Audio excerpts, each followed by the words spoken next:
Hello everyone. Today we're going to be going into the lore and personality of the operator, Puzzle. He's a deeply fascinating character that I adore a lot, so buckle in and let's get started. If you're looking to learn how to use Puzzle most effectively, I've also linked that video up in the top right-hand corner. Don't forget to turn on captions for an easier read. Okay, background information. Puzzle, real name Fisher, is a vouivre in the employment of one of Victoria's nobles, the Duke of Castor. He works as a military intelligence officer, basically a spy that changes his identity whenever he goes undercover for missions. He joins Rhodes Island after the events of What the Firelight Casts, both for seeking treatment and also due to the interest of his employer. Puzzle is a very unique character with a fascinating personality that truly befits an intelligence agent. The start of his life was rather ordinary, being a simple college student that was shunned by classmates due to his harsh and exacting personality. Well, we can still see that harsh personality in some of his voice lines. In my eyes, his Japanese voice actor delivers his lines in a very cool, mild and detached tone, while his English voice actor is a little more sassy.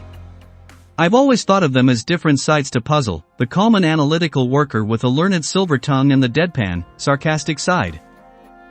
Notably, it's said that he's still adjusting to his role as a collaborating operator, not because of his straightforward personality but due to different ways of gaining trust from people. Of course, Puzzle isn't blind to others' emotions and feelings, appreciating the doctor caring about his infection status when asked. However, he's also ridiculously stubborn, and will sometimes still push himself when using his arts. Obviously, part of his personality was already extremely suited to intelligence work, that being his eye for detail and him being cautious. But I also want to talk about some of his fascinating views towards having an identity or self. This is a comic made by Puzzle's official artist, @Canon on X, link in the description. Fisher talks about how he views the desire to fit in with others, saying that he would rather not be seen and prefers not to be judged as it would take away his ability to make choices. He considers it rather a waste of time, and would rather prefer, or only tolerate it, as part of his mission, where these preconceived notions help him to become more affable to others by how he appears. And here's what he had to say about his constant picking up and ditching of new puzzle pieces, that is, identities that he carries. He states that he doesn't find it a shame, seeing it just as the piecing of a new puzzle. His statement basically reminds us that he inevitably would likely swap his codename and leave Rhodes in some time in the future, but it won't be for a while more yet. One more thing we know about Puzzle before the events of What the Firelight Casts, he was acutely infected with orypathy during an explosion in one of his missions. This event was particularly interesting to showcase Puzzle's views towards his job. Let's read what was said in his archive file too. Fisher had run through several possible scenarios in his head when realizing that there was a threat of bombing. Obviously the safest choice for his life would be to escape, however, he could not save the target of his investigation if they died in the explosion. Neither could he persuade them to leave without blowing his cover as a city hall clerk. Instead, he chose to risk, and indeed got infected by orypathy, while protecting his target, and succeeded in his mission in the hospital afterwards. One would naturally think that to take such a huge risk, he had to be getting incredibly important information to the future of Victoria, but Puzzle simply answered that it was of no particular value. The medical department staff member that conversed with him later reflected that it was part of his conviction, refusing to allow others to judge if his sacrifices for his mission were worthwhile or not. When the doctor speaks to Puzzle about this incident in one of Puzzle's trust voice lines, Puzzle explains his thought process behind it. He considered it a variable in the mission and simply worked around it to implement it as part of his plan. Which worked perfectly, but at the cost of his infection, of course. I'll just say that personally, after watching a man willingly get infected to hold his beloved's dead body, I suppose I can understand Puzzle's convictions in the same way. He simply viewed it as a variable and a potential stumbling block in his mission. Such was his, not quite dedication, but his conviction towards his job that didn't let infection get in the way. And despite it all, despite how strong his conviction to his work is, I personally wouldn't say that Fisher particularly enjoys his job, however. I'd think that he views his job with the same amount of apathy to most things, that it's simply part of his life and he's excellent at it. It's pretty clear that one won't ever get any direct answer about who Puzzle exactly is. I personally think that he's a bit similar to the blank white jigsaw puzzle piece that is his token. He's capable of painting himself however he needs to in order to fit in and complete his mission. But as the token says, one can instead try to ask Fisher what the order he seeks is. At the end of the day, one of the things Fisher holds strong feelings about is his views towards war. Referencing his archive file 4, Fisher's main focus is basically his obsessive thinking that everything has its own order. He deems war, unprovoked violent conflicts, and chaos all as things that would disrupt this order that he prizes. Fisher mentions this in the event itself, but also in some of his dialogue lines, first about the explosion incident that he doesn't see as a mistake, saying that war would crush every emotion and every concept that we hold. He's extremely determined to prevent a war from breaking out in Londinium, and as an intelligence officer he sees it as his duty or his job to prevent it. This will be elaborated later in the event part. All that said, Fisher isn't actually a heartless man even if he might be rather distant. Here's some clips of the Google-translated version of his operator record that's been released in CN. Long story short, it describes one of Puzzle's operations where he went undercover as a teacher called Mr. Conrad. When making contact with his target, he offers to take their son Billy along with him when leaving. At the end of the operation, Fisher manages to bring out the entire class of children that he was supposed to be teaching undercover as a teacher safely.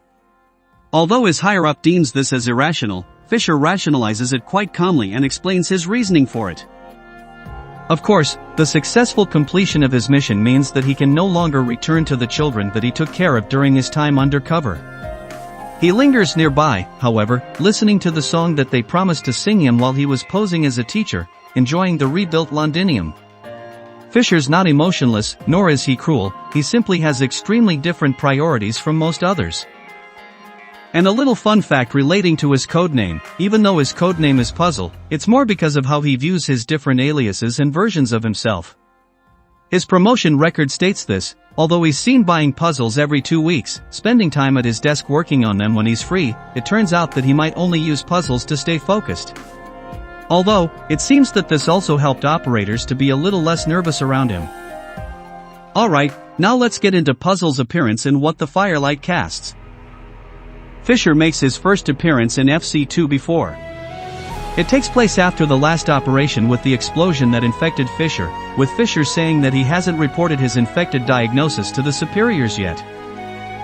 Fisher explains that he's in charge of surveillance of Harmony, hoping to catch her still loyal to her duty as she's being suspected of being a double agent to Dublin. He'd considered that he would still be able to continue investigating Harmony, since no one would want to take over the scraps of intel either way.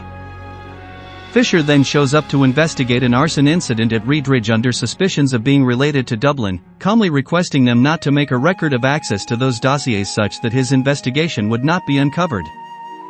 The next time Fisher shows up, he's found his way directly to a wine tasting event that Harmony was also invited to. Harmony expresses curiosity on who he is, to which the noble hosting merely calls him the council's pet. The noble, when speaking to Harmony, lets slip about a rebel element discovered in a village in Victoria recently, speaking about the arson fire as unusual and ferocious even though no originium explosives were found to enhance it. Behind her, Fisher listens intently on the conversation in the shadows.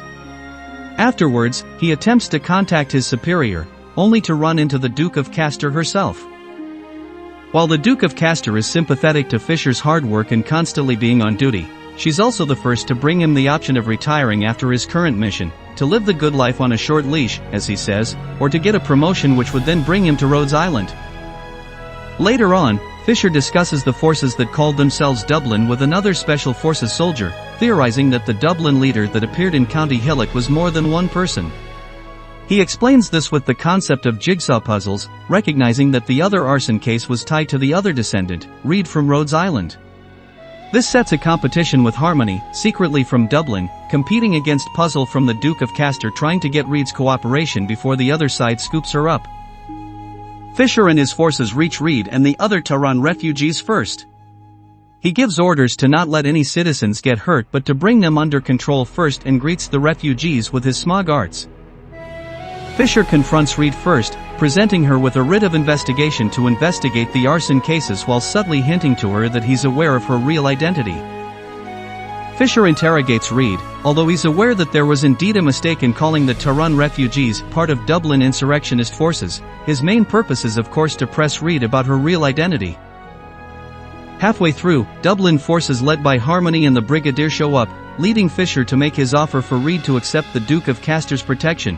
However, Reed refuses and sets the tent on fire, making her escape as the Dublin forces clash with Fisher's forces as well as Bagpipe and CHN trying to protect Reed. Fisher retreats his forces temporarily for more surveillance, seeing that the Brigadier's arrival heralds the fact that the Duke of Wellington supported Dublin and his intervention would turn into an open confrontation between two dukes.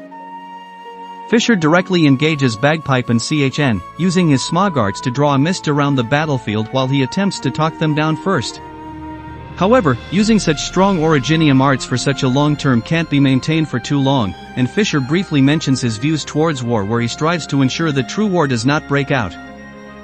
In the heat of battle, Reed flees northwest, towards the Duke of Wellington's territory, leaving Fisher and Harmony to threaten each other. Yet Fisher outmaneuvered them earlier, stationing troops at the checkpoint such that any further pursuit of Reed would lead to a territorial dispute of Duke against Duke, which none of them would like to happen. Harmony and the Brigadier pull their forces back, while Fisher later experiences side effects of casting arts so intensely. However, more worrying to him was that he hadn't noticed when the Trilby Asher of the Duke of Caster replaced his own men. Afterwards, Fisher speaks with the head of intelligence, reporting Harmony's status as an exposed agent, but recognizes that he's speaking directly to the Duke of Caster. She instructs him to survey the Duke of Wellington's movements from a specific position, and asks him if he's considered her question on whether he would like to be promoted or to quit as a reward. As the story ends, the conflict in Londinium between Victoria and Castile continues to escalate, resulting in war breaking out. Fisher is just finishing his mission as this happens, mentioning that he plans to accept the promotion from the Duke if all goes according to plan.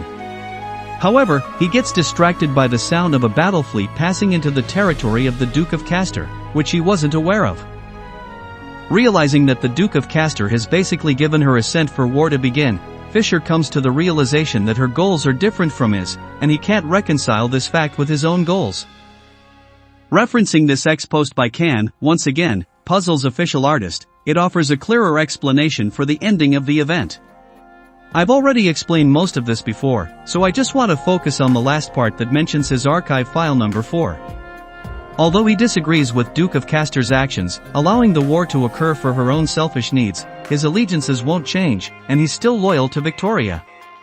However, he can't compromise on the one fact, which is the willingness to allow war to happen, which is why he came to Rhodes Island. As well as the mention that Puzzle isn't a hero kind of character, which I think is obvious, but I also really enjoy the fact that they could write a character that despises and almost fears war, but not for any grand or heroic reasons. Archive File also 3 talks about how he joined Rhodes Island, basically summarizing what was mentioned in the tweet and enforcing that the invitation was sent by Harmony. In addition, there's Puzzle's reassurance that he will no longer be investigating Reed as his prior work has come to an end. This is the CN introduction mentioned, his Weibo introduction. I've translated it on the next part. This basically narrates the part where Fisher makes his decision on where to go post-event, and decides to take the step further as an intelligence agent instead of retiring. It does emphasize the fact that he was basically forced into a corner after his infection, as well as realizing that the Duke of Caster did not share his determination in preventing war from breaking out. All in all, Puzzle is a fascinating, very well written, if only slightly confusing due to the amount of information in different places, character, with motivations that drive his stubbornness and his dedication to his job, but mainly to the order that he seeks. Okay, now that these are my personal opinions, I really love that he's such a difficult character to portray, along with the fact that he hardly cares about having an identity that is the real him. In his outfit description as well, he knows how to dress solely to win over people and get on their good side, but on his own he could hardly care less how he appears. It's rare to see a character that is perfectly unbothered by any needs to fit in and doesn't even want others to form perceptions of him in the sense that it's a waste of time. To some extent, he even reminds me of Executor, who's also considered an oddball that stops at nothing to complete his missions, but no, Puzzle actually has emotions and feelings. His mind just works very differently from most people, even if he might have the same goals as them. And that's it for this video on puzzles lore and personality. Thank you for watching. Hope you enjoyed this summary and I'll be seeing you in the next video.